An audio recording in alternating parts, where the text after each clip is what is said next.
about the 360 context leader. And what is it? What is the attributes you need in this type of leader? Why you need more of them in your organization because of today and how business is today. And what do you need most from them? So if you're going to have a 360 context leader and you're going to have the right leaders, and if you want to do one thing particularly well, and here's how my focus is helping you create the future faster. Right. So if you want a team around you that can help you move and create the future faster, you're going to need these type of leaders, I believe, especially in today's world. Okay. So let me just go through this. First, 360 context leader means that they're looking at the world in a 360. So you think in a very complex, uncertain, AI-enabled world, you need these type of people. If you're taking a 9-degree leader, they're functional. They're only looking at their function. They're not looking at how it works, how it links with other things that are happening in your organization, and they have their blinders on. The 180 leader, yeah, they look beyond their area, but they're still only looking operationally. They're only looking at, let's make it work, not let's make it better.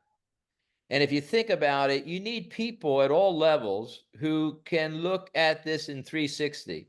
They're not only looking at the operational links across the organization, but they're seeing the strategic or the opportunities to improve faster. And that means also, improving not just their area, but improving things that cross areas. And if you think about the speed of business these days, a lot of things have to work well together if you're going to move forward and you're going to move forward faster. Okay. So 3 things I want to share with you. And really around the context leader, it first comes around a mindset. They have to have a certain mindset that allows them to look at things in a full way, and also to look at the kind of the possibilities. What can we actually do? And let me show you a grid here. Here's a grid between uncertainty and complexity. And if you think about it, the world today is really high up in that right-hand corner. It's probably into to my second floor or whatever. So, it's very, very uncertain, very, very complex. In today's type of world, you have to be very flexible. You have to be very, think about all the different possibilities. You have to be very strong enough to pick one. But if you think back to where we had, before we had all this communication capabilities, and now before we had AI, before we had other things, the world was much simpler. In that type of world, you could find a perfect answer to things. Okay, you could find that, this is a right way to do it. Let's go and do it. In today's world, there's no more perfect answers. There's only options. And in the upper right-hand corner, you need people who can come up with their own options, think about the world in a 360, and have the courage to pick one of the options and move forward. In fact, I think you can find out a lot about people because when they come to you and they have an issues or problems or whatever, you ask them, what options do you think we have? Because in today's world, there is no perfect answer. There's only options. And if they can't come up with more than one option, I'm thinking maybe they don't know their job well enough. Okay. And what I think there's mindsets associating to A's and O's too. The A mindset, searching for the perfect answer, can't find it anymore. It's always running to someone else to confirm if they got the right way to do it. The O mindset says, hey, there is no perfect answers. It's up to me to come up with the options, to think about what's the best way forward, and keep taking action. Now, if you think about it, when I ask people, I say, when you started your career, were you an A mindset or an O mindset?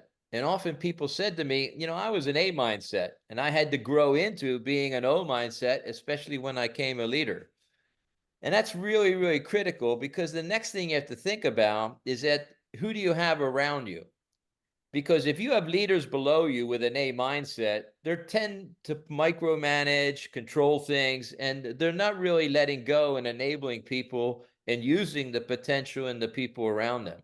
So A mindsets, I found, are very, very high maintenance. If you have an A mindset in a leadership position, you not only have a present problem, you have a future problem because they're the wrong role model for everybody else.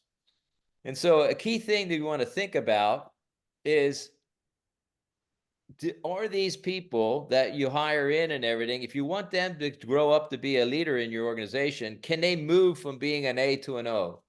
Can they be more flexible in terms of thinking, in terms of options? Can they learn to delegate and not micromanage and feel they need to be in control of everything, and really be an enabler versus just sort of a controller? And so that's really important for you to think about, is, can these people make that? And you're going to have to test them early on. Whenever I had someone with some high potential, I always tested them with projects to see if they really can make those decisions. So it's important for you to think about, who do you have around you? And if you have any A mindsets in your leadership positions, you've got both the present and the future problem. And you really need to see if they can grow into the O, or you're just going to have to make the change because you're having trouble. Now, if you think about it, this A and O corresponds to two unique things, especially when you think about AI coming and everything. It's content and context. So if you think about it, in the future, if AI is going to enable us with much more content, and if you think about doing our job and everything, a lot of things come automated and everything. It's going to be the people who can frame and create the right context around the work that could exploit the opportunities. Think about it. If you have a very narrow context around the role and what you're doing and what your organization can do, you're certainly not going to exploit and expand on opportunities that are out there. And in an uncertain, complex world, there's always lots of opportunities that can be addressed. But if you're not framing those with the right context, you're in trouble. So if you think about the A mindset people, they're going to be taken over by things that become much more automatic or much more replaced by AI and others. And so, the use of AI, the exploitation of AI, is from the people who can think in options and come with a mindset and a context that is much more powerful. And I don't know if you've heard before, but they say that leaders are the context providers, right? Because they're getting everybody else to do the work and driving things forward. They're focused on direction, alignment, and enabling everybody to go as fast as possible. There's a great sort of equation and quote I heard about, the equation of success is why has to be greater than how. And basically a strong context has a great why. And there's another quote around that says, the people who only know how will always be led by the people who know why. So you can also say that the A mindsets are more of the how people. The O mindsets are more of the why people, the direction and the why people. So keep that in mind. And I would say, have a little think about who you're surrounded with. Do you have more A mindsets or O mindsets? And do you have the O mindsets with the ability to communicate a very strong context? Because that's what's really important. So if you think about it, you need O mindset leaders around you who could take that holistic context. But here's the attributes that I found you need in those if you really want to move and create the future faster. They need to be able to think in options. They have to have good judgment so they can pick that right option and move it forward. They have to make quick decisions based on that judgment, and they have the ability to influence others. In other words, to execute those decisions and move faster, and they have to be able to take fast action. They have to be committed that way. It's a very interesting quote one time. A person said, we really don't make good decisions. We make decisions and then we make them good. So if you have the right judgment, maybe you can make the decision, but if you lack the influencing skills, you're not going to carry out that decision or carry it out as fast as you could. So that's one thing you really think about, is when you're hiring people, think hiring in O people, options people with an O mindset, but you're looking for two particular skills, actually three, but two key ones: people with good business judgment and people who can influence others. And of course, taking that fast action would be the third. But here's what I found. If you lose people in your organization who can make decisions, you lose personal life, because now you have to do part of their job in order to decide for them.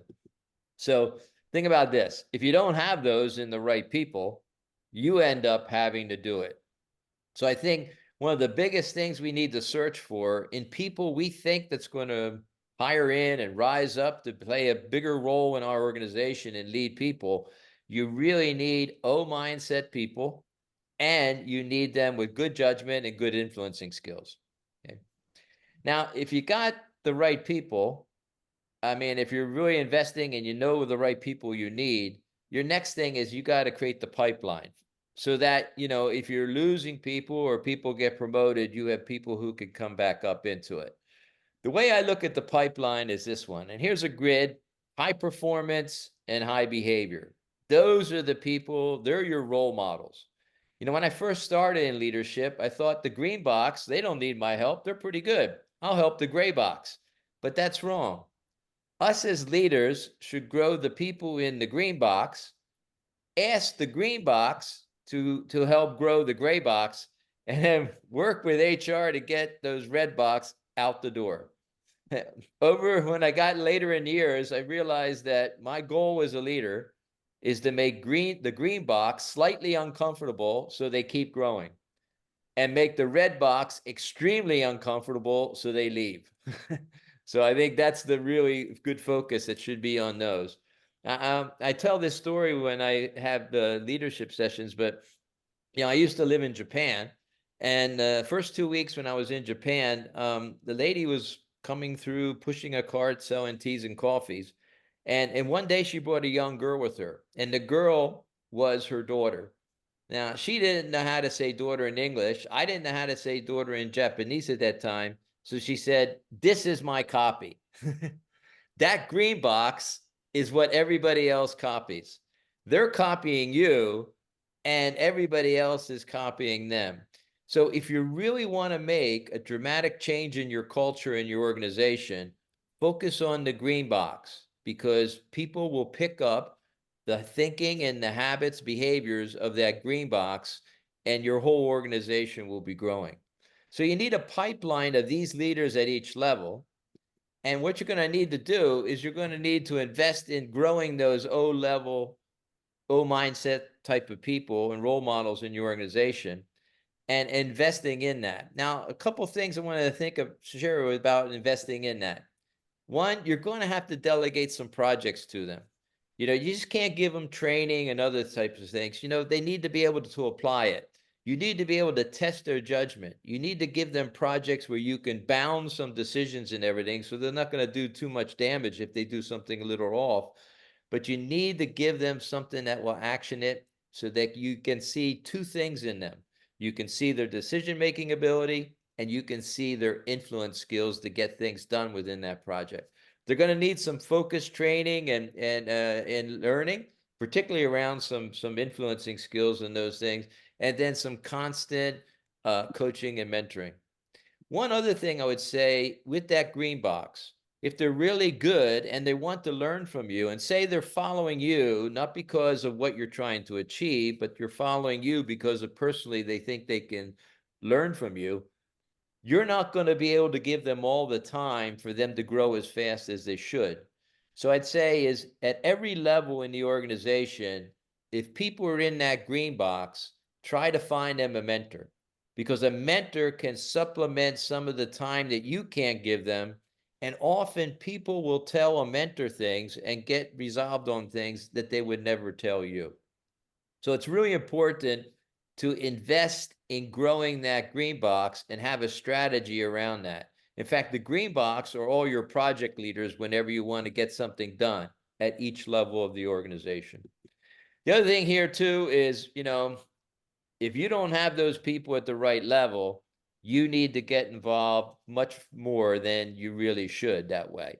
And, whenever you're lacking someone that you can trust to make decisions, or they're not moving forward, it's always a much more involvement from the leader to make those happen. Okay. So if you think about it, you know what type of people you need, the right mindsets. You're building a pipeline so that you have them there. Your next thing really, it's around in what you want from them is focus. And you want them to take that 360 focus so that they're always thinking both operationally, tactically, and strategically. So they're not really missing the opportunities that are coming there and really prioritizing what you need to get done. Now, if you think about it, the ultimate way to prioritize things is always keeping the future in mind. In other words, the direction. In other words, the context provider is framing the direction. This is where we're going.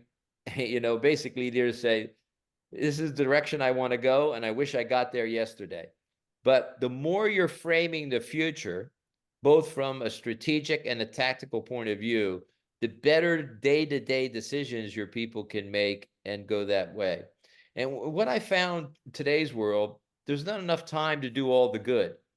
If you try to focus on all the good, you spread your resources too thin. So the future is a great criteria to decide what should we be doing and what should we be focusing on. So it's kind of like separating the great from the good. So you need to have your leaders below you with the ability to frame conversations in the context with the direction in mind. And if you think about it, the very best communicators in terms of communicating a direction, they're using a couple things. And here they're involving people with questions, right? Because you involve people in it, you get them personally involved in it, they're putting more personal commitment. It's going to feel theirs. They're inspiring them with stories and examples, because stories and examples are something that when you tell a story, it becomes relevant like that. When you hear stories and examples from people, your mind often goes to a similar experience in your own life, and suddenly it's relevant for you in a second. And the other thing is you'll find in these type of leaders who frame the context and keep coming back at it is they follow up to keep it important. In other words, I always say to people, and I ask people often, I'd say, what percentage of what you do every day is driven by your conscious mind? And a lot of times people give me big numbers, but it's only 2 to 4%. And I'll prove it to you with one question. Can you tell me your next thought? No, right? So what I found is the very best leaders, they're framing the context so well that it becomes a dominant thought in their people. If that where we're heading and what we're trying to achieve is a dominant thought, they see a lot more opportunities to go make it happen. And let me give you a tip that I found in myself is when I started learning these things, I found my job as a leader is to plant and water dominant thoughts in my people so that they see more opportunities to make it happen. Planting is sharing it in different ways. Watering it is keep coming back and referencing it. And I found that ultimately, if you think about the context, and if you think about how you get people to eliminate the noise around them, they have to have that clear target. And there's one other thing that's, like I say, the benefit of a clear target's interesting too, is you don't have to be creative unless you have two things. You have a clear target you want to achieve faster, and you have some type of constraint. If you have zero constraints, there's no reason to be creative because you have unlimited time, money, or whatever, and those things. So think about this. When you really want creativity from your team, they need that very, very clear target, but they need some type of constraint. I used to have bosses that give me a person in my team that I didn't really want. And he said, that's your constraint. You're going to have to find a way to deliver because this person needs development or less time, less money, whatever. But think about that. If you really want people to get creative, they need a very clear target and some type of constraint. So think about this. If those leaders can't frame a 360 context, it's you who has to come down and frame that context for them. Because if leaders at different levels can't frame it correctly, the context doesn't reach, that direction doesn't reach to every place in your organization where it needs to. So that's my top three there.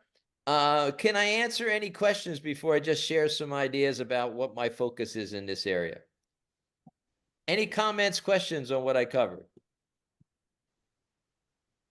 Does it make sense? Yep. Yeah. Can I ask a question of everybody? Type your biggest takeaway from the three areas and the three things I talked about right now. Type into the chat function, what's your biggest takeaway from from what I covered in the last sort of 20, 25 minutes? Let's see what everybody has taken away. Why rule the what? Yep, exactly. Why is a fuel. Provide context, yeah. Yep. Provide that context. Focus on your role models. They're the extension of you when you're on this call. Okay. They're driving it as you go forward. Okay. Why, great, and how? Create your role models. Good. And let your role models help the gray, because you know, that way they if they're working together, they copy mindsets and behaviors much faster. And yeah, that's a good one there, Rick. You know, the dominant thought, never underestimate the power of a dominant thought, you know, because people will always see a lot more opportunities. Okay.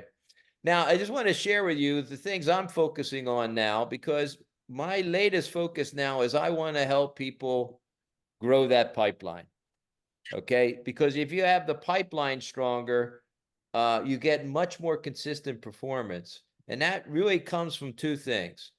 First thing is you got to grow leaders who are out there delegating outcomes and decisions so that you enable empowering organization.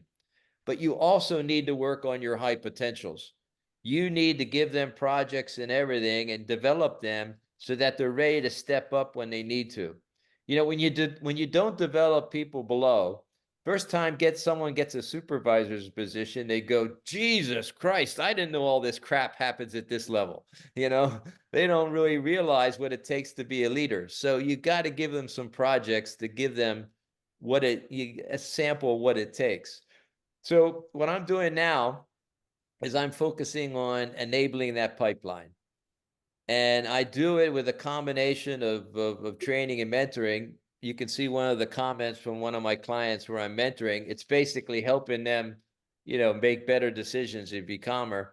And you can see the comments from when I do my sessions. If you've had sessions with me, you know I don't use PowerPoint. It's basically a conversation, and I'm just telling you lots of stories and examples along the way. But in terms of changing and creating a pipeline, here's what I found you really do need. And you need to structure it and tailor it to what you really want to accomplish in your team. You're definitely going to have some interactive sessions.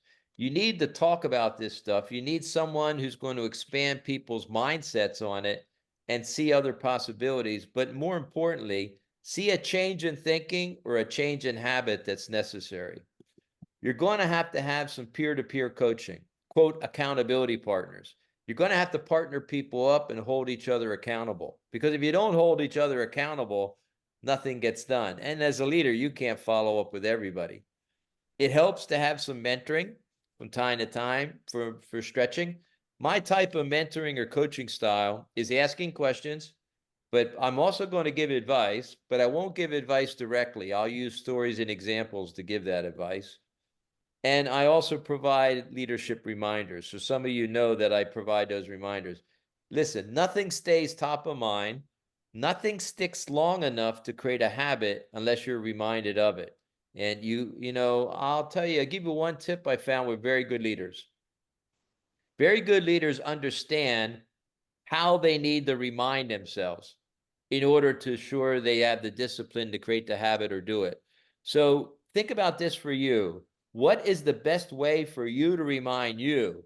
Because if you use that and you put it in place, you're going to move into more effective thinking or habits faster. But now there's one other thing that I would ask the companies I work with to do. You've got to delegate projects into that green box. You've got to force them to apply some of the things they're learning. You have to see how well they're doing with what they're learning, and you have to see how they're focused in growing or actually using that. So the only way you really, really see if someone has those abilities in that O mindset, is you got to give them something that they can own themselves and see how they handle it. And then the last thing, if you really want to expand in a big way across thousands of leaders, I do have a self-study now that enables people to pick up a lot of these things on their own without being in a dedicated training. But the one thing I would say is the most important thing to grow a pipeline is, and look at this testimonial or the comment from someone who had my leadership programs. You need to create a common language for what leadership means for your organization, right? And so if everybody starts to have a common language on these things, and a lot of times it comes down to maybe 5 to 6 words or key principles and so forth that people are using and adopting for their leadership, it is much more powerful. Okay.